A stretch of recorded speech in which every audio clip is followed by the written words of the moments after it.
Welcome to the adventure in Pipeman on W4CY Radio.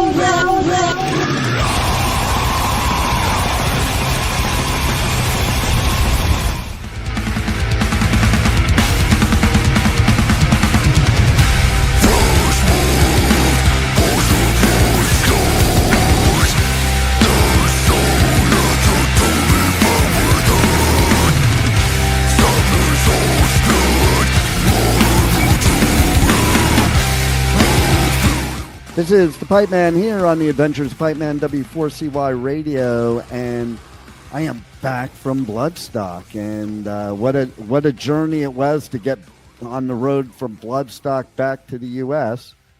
I'll tell you what always bugs me too is it's so much harder to get into my own country than get in others. Go to the U.K., it takes me 2 seconds. Come to the United States, it takes where I live.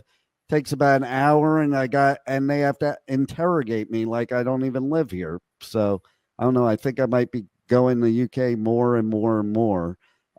Besides the fact that I love it there, except the bipolar weather, but I love the festivals there. And Bloodstock is one of my favorite in the world. And we had this band here that was at Bloodstock, but we didn't get a chance to do the interview there. So we're lucky enough to do it now. So let's welcome to the show, Insidious Void. And it's Shane. How are you? I'm great, man. Yeah, it's been a couple of days of recovering from Bloodstock. You know, I don't think I'm still quite over it yet. Right? We always get the term you probably have heard, the Bloodstock blues, where you just sort of, you get back home and normal life just is just completely unacceptable. You want to be back at the festival. Oh, yeah. And, you know, it's funny because so I go on tour and I do festivals all over the U.S., UK, and Europe. So I definitely know those blues after every single one. And it's like you kind of come home, like I have a few days home now and then I'm leaving again. And it's like you come home, you seclude, you got the blues. And then you're like, oh, do I really want to go to the next one? And then you get to the next one, and you're like, oh, I'm so happy I'm here. And and it's like this whole cycle of, I don't know, bipolar mental jumping all over the place in your head, you know? Yeah. And it's funny because, you know, my youngest daughter, I'll bring her to festivals, and after half a day, she's like, Dad, I don't know how you do this every weekend. I'm done already. And I sit there and I'm like, yeah, I don't know how I don't. Like, it's the best part of life is doing it, but the worst at the same time. It's a beautiful thing. Yeah, it is. I always have this this kind of joke that I think of every year. It's no matter how much fun you're having at a festival, whether you're camping or you're in a hotel or whatever, well, the weather's good, bad, it doesn't matter. You could be having the best time, but you will always have that one day where you wake up and you're just like, oh, I wish I had my own bed just for a second, but it goes away. I mean, I get it every year where I'll wake up on the Sunday and I'll just be completely like wrecked, especially, you know, it was like this year, like you said, with the weather, it was hot again this year, and you don't get, if you're sleeping in a tent, you can't really sleep past 8 o'clock. Yeah, that's brutal. When that sun comes up and you're in a tent, it's absolutely brutal. Yeah, absolutely. You've got about 5 minutes to get out of there as soon as the sun hits the tent. Otherwise, you're just going to get microwaved. It's so stuff like that. But it's all part of the fun of it, really. And like, you know, you're enjoying yourself at the time, and then you come home and you don't realize just how much you were enjoying yourself, and it just I got off the plane and it wasn't 10 minutes before I was like, okay, let me get back and go back. Yeah, absolutely. I mean, we had that drive from Bloodstock up to Cairnryan in Scotland, and it doesn't really, because I was the one that was doing all the driving, I enjoy the drive, but then it really hits whenever I'm in Scotland. I've got out of the car after 6 hours, and I'm like, I will turn this thing around and go back. You know, it's so great. I mean, I couldn't really imagine not doing festivals in general, but Bloodstock in particular is the most fun. I missed it one year and I kicked myself for it. It was terrible. It is one of my favorites, if not the favorite, for several reasons.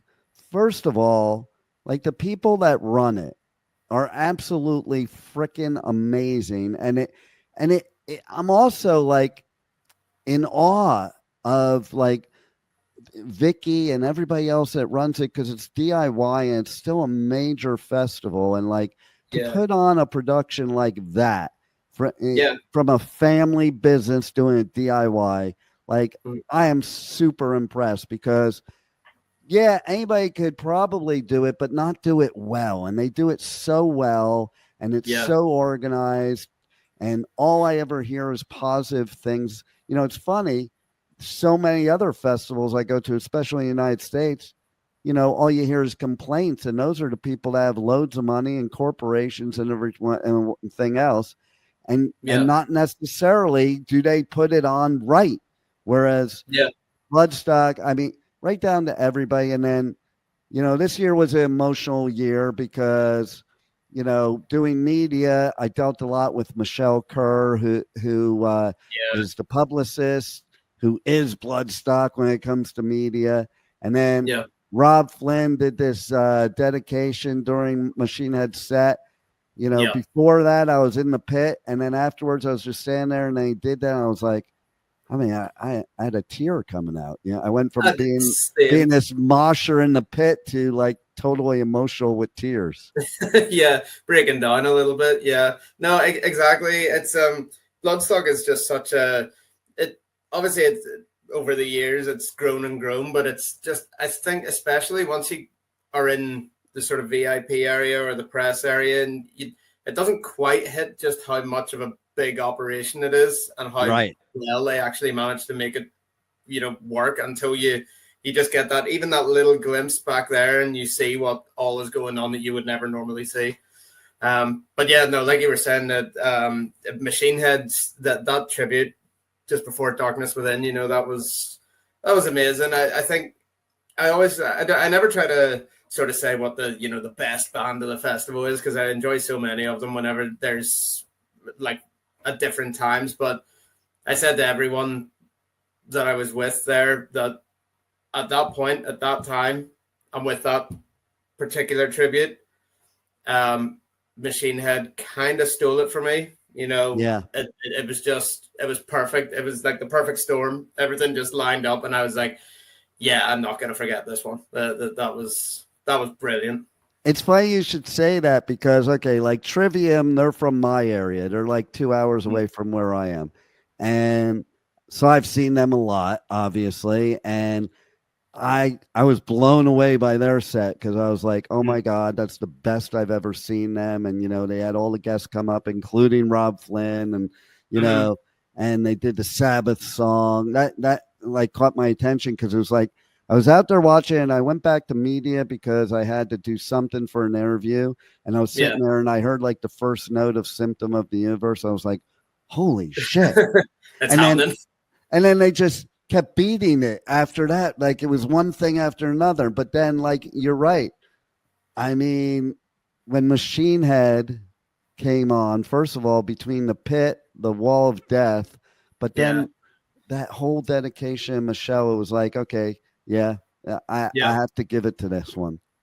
It was just, it was such an emotional little drop in there that it completely tipped it. And obviously, like you said, Trivium there were amazing. I didn't get to see as much of Trivium as I would have liked. Same with Emperor, because of where our set was. There was a lot of moving parts, so didn't get to see as much of them as I would have liked. Obviously, it's not a big deal, but still, And then Gojira, wow. They killed it too. That was, I haven't seen a fireworks display like that in the UK, you know, ever. Like that was just, and they were. I saw some as well. That was. I saw something like from somebody from media or whatever. Somebody said something. Can't remember where I got it from, but it basically said, if you think Machine Head's, fireworks and stuff were something. Wait till you see Gojira.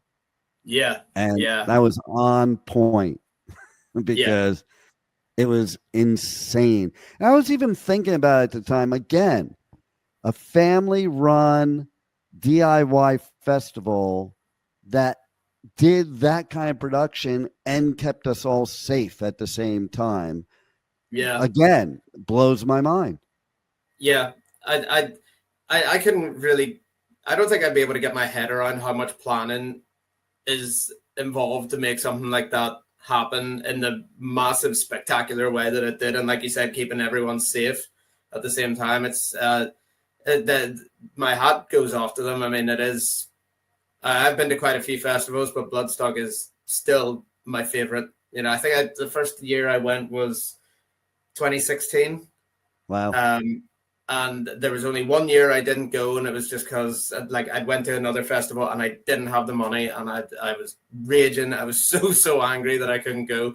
And from then on, I was just like, I'm never missing that again. That is not happening again. And so now you got to play. Yep.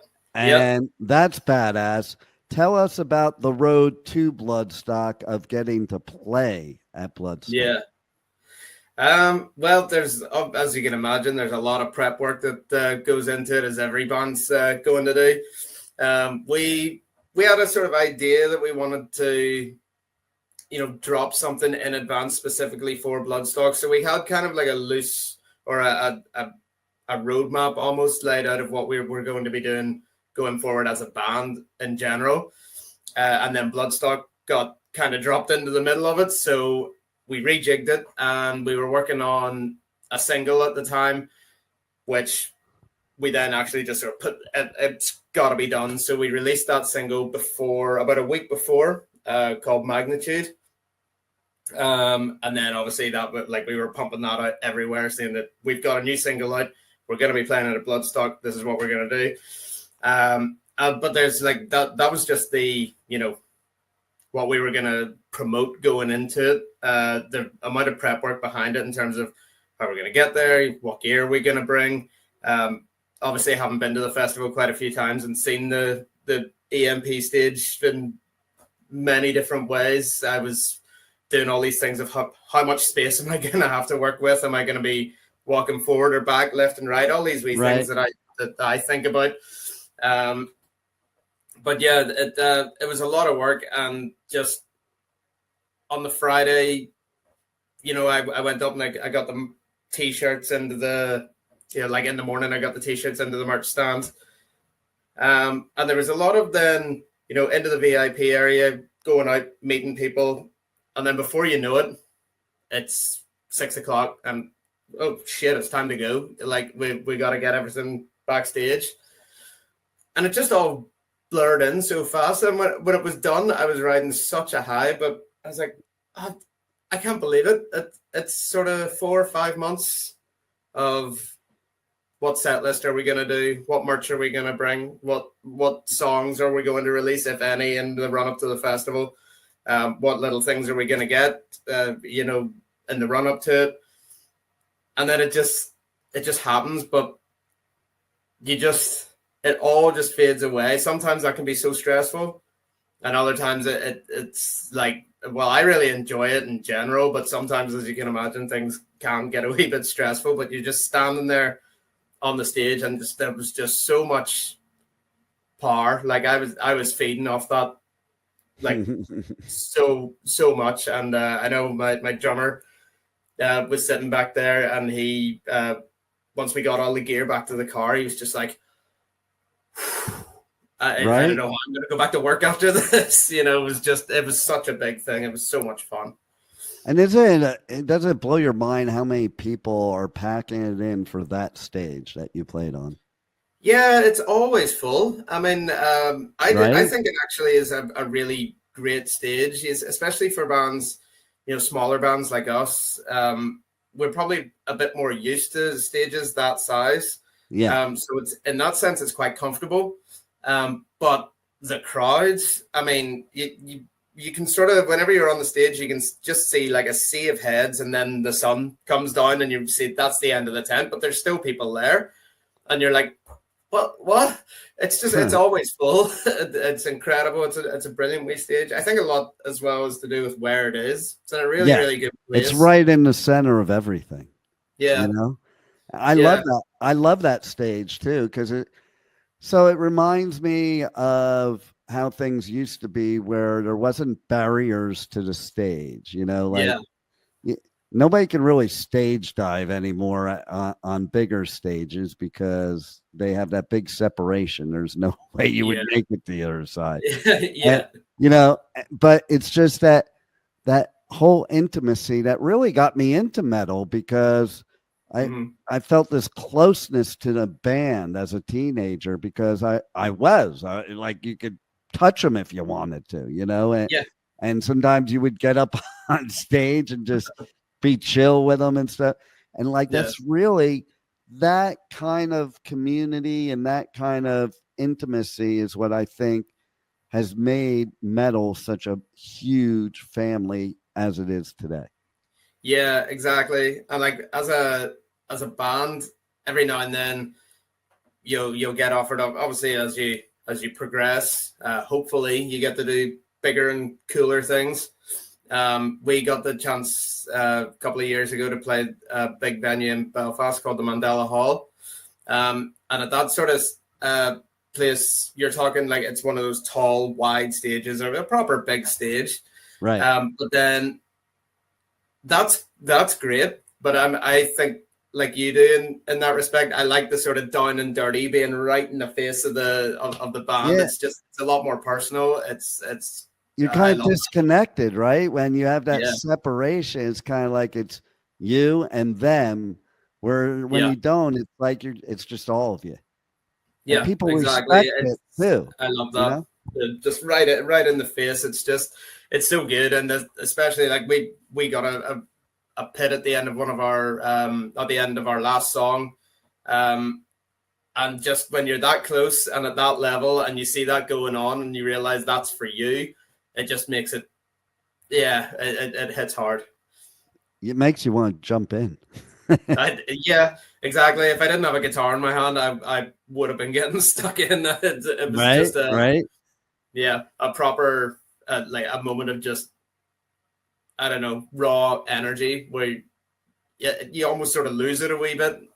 I know it's hard to describe, but that's what I sort of feel, and that's what I felt whenever I was there. I saw it happening, and I was like, yeah, we've had one or two mosh pits, but nothing like that. Right. Yeah. Well, yeah. I mean, I wish we could go back this weekend to Bloodstock. Yeah, exactly. My sunburn's gone away. So I'm ready to go. There you go. And I'm partially have my voice back. Yeah. It's coming back slowly. I was talking to people yesterday and they're like, "Are you all right?" I'm like, yeah, I did 47 interviews this week and I have no voice. That's all. Yeah.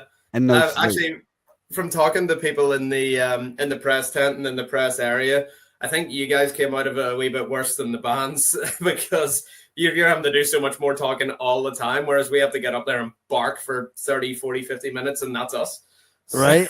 And you're yelling over the background noise too. So it's like, you know, I'm yelling the whole interview pretty much. Yeah, exactly. You know, man, my engineer even has to, like, when my engineer does the settings, we practice in the studio, but we practice as if I'm at the festival and I'm yelling. So he sets my mic for me to be like really what would be normally distorted if we didn't set it that way. And it's like for the other person to hear you. Yeah. You know, and the best way I could describe it is like if you've ever been to a concert and you're trying to talk to somebody next to you. Yeah. That's what it is. Yeah, exactly. And you're not just it's not just like leaning into their ear, you know, if you're interviewing someone, it's like you're standing there with the microphone and you sort of keep it face to face, but you're not getting right into someone's ear. You almost have to read lips, because if you're getting in close, it would be kind of weird. Just saying. Yeah.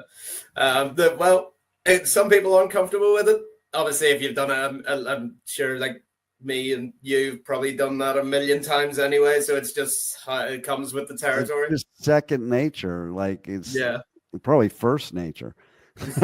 Yeah, it would be a wee bit weird if someone didn't do it. I'd be like screaming at them, Right? speak up, what, you know? Exactly. And you can always tell if you're a good interviewer, you can always tell if you have to raise your voice even more because like I watch the band's body movement and their facial movement to determine whether they can hear me or not. Yeah. Yeah, I suppose there's little cues like that. The blank look coming across someone's face, or just them just saying yes to the question, and that's right. it. Kind of like if you're speaking another language and the reaction the other person has. Yeah. And you're so right. No, exactly. Yes. And I imagine that happens probably quite a lot. There's also, I guess, probably people that aren't going to be too as, comfortable just being interviewed in general. And yeah, you probably get all sorts of characters that way. Oh, totally. And a good interviewer just learns how to read the person they're interviewing. And that's why I do my interviews the way I do. Instead of some boring script or whatever, I just let it take a life of its own. And that's how you're going to get the artist to really want to talk. Because they're so used to hearing the same boring questions all the time that they don't give two shits about. So that makes for a hard interview. Like, I don't even know why people continue an interview like that, because to me, that would be very difficult. It'd be like pulling teeth. They're like, just let you tell a story, and then you'll tell me everything I need to focus on by what you say. Yeah. I think it's a great way of doing it, because I'm very much that sort of guy of things need to sort of come naturally and be like and work naturally for it to actually appear natural. You can't force that. Right. So I do sort of wonder how like bigger bands that maybe every time they're out at a festival, or if they're lining up festivals back to back or shows back to back, and they've got maybe 10 interviews every night and it's the same script. Yeah, I wonder, do they just sort of sit there and think, well, fuck me, just ask him. I say it when I hear other press people that are like that. I say, in my head, I'm like, man, if I was the artist, I'd slit my throat right now. Yeah, it's got to be like I've never had that, like such a long string of interviews, but I imagine that does happen.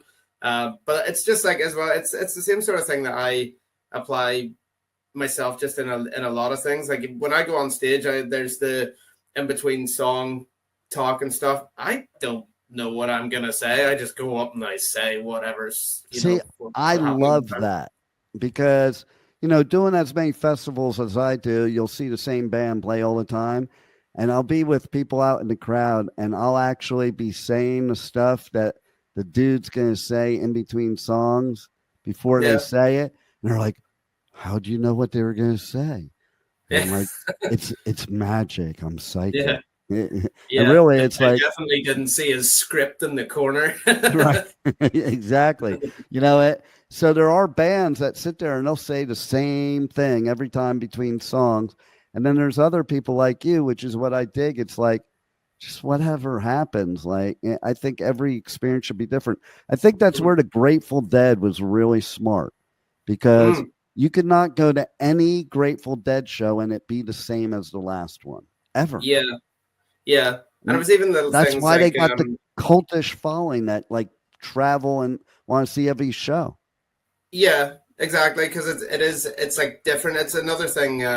I read a few years ago that Pearl Jam did something that one of their tours, the set list for the entire tour was not set. They basically just changed the set list at every single show, and I was like, that's a lot of work, but that would be amazing, because you can't go and check online what the set's going to be for the next show. You just gotta take what you get, and I love that sort of stuff, because it's easy to spoil things that way now, just with the internet and all. But I love it if bands if they can pull off something like that. I think it really, really works.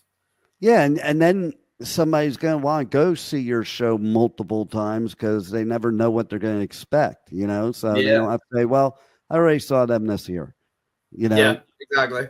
I mean, it would annoy me if you like saw a band after 2 years of touring and they played the exact same set. I know some bands you got to get the hits in there and stuff like that, but even Iron Maiden this year on their latest tour seemed to do loads of like stuff that they were pulling out of the catalog. A lot of the like stuff from Killers and Seventh Son that you wouldn't normally have seen all that often. And it was just like I was really annoyed that I didn't get to go to that. They were playing in Dublin or just outside Dublin.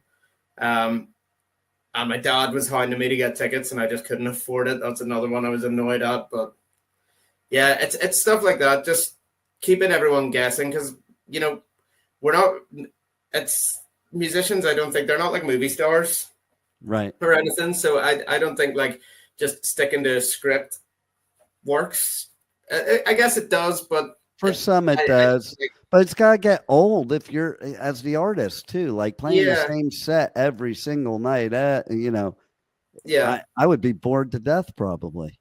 Exactly. And there's always going to be a battle to stay fresh, but surely it makes sense then that if you want to stay fresh, you can't be saying the same stuff.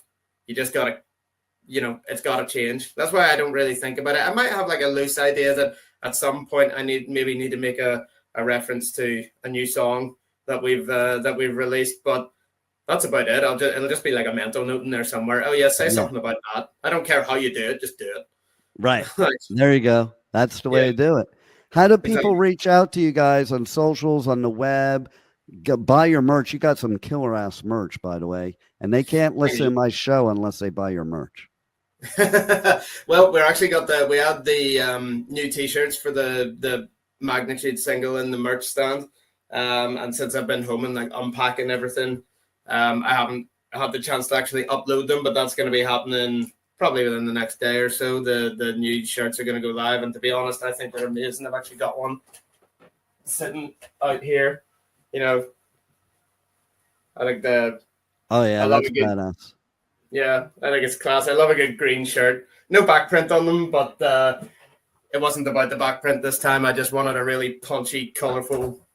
Well, that's what I like about your shirts. Like, unlike the typical metal shirts, you have cool colors that like just pop out. So I'm somebody that I dress different ways, different environments. And it's like some of your t-shirts, I'm like, ooh, that shirt could be a metal shirt, but it could also be a go to the beach and party shirt. Exactly. Yeah. I like, I always said that I just like, you know, bright colors for them. I mean, as much as I like a black and white, like it's pretty standard.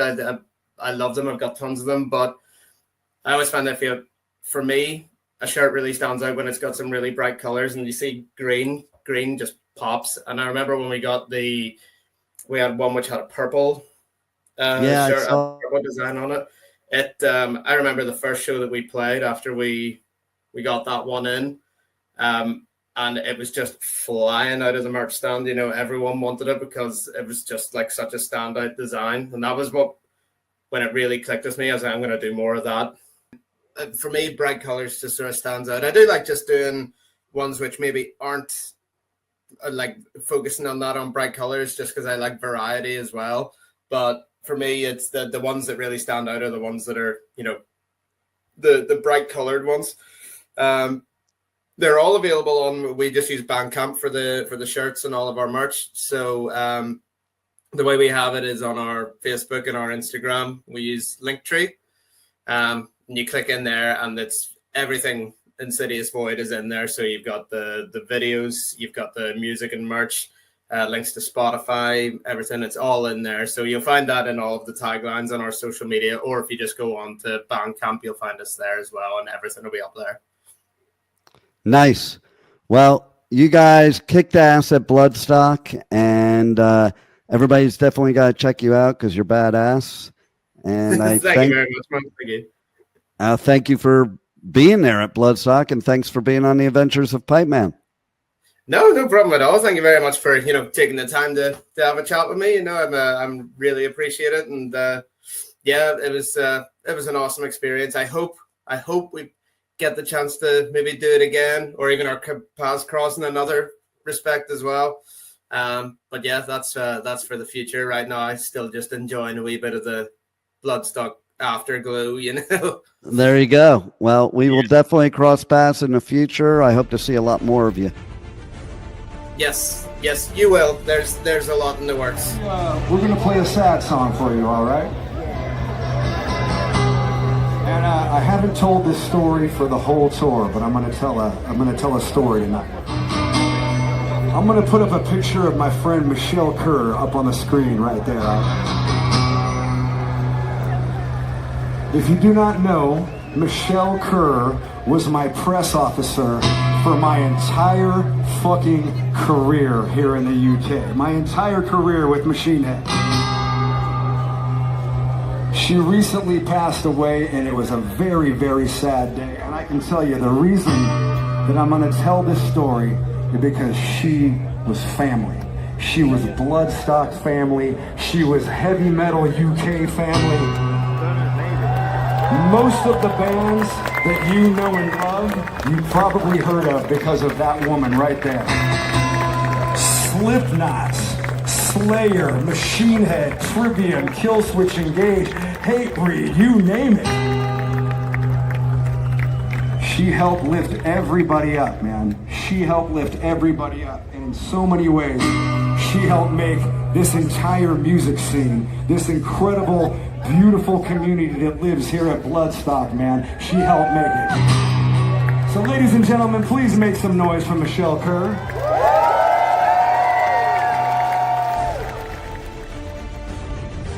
Thank you for listening to the Adventures of Pipeman on W4CY Radio.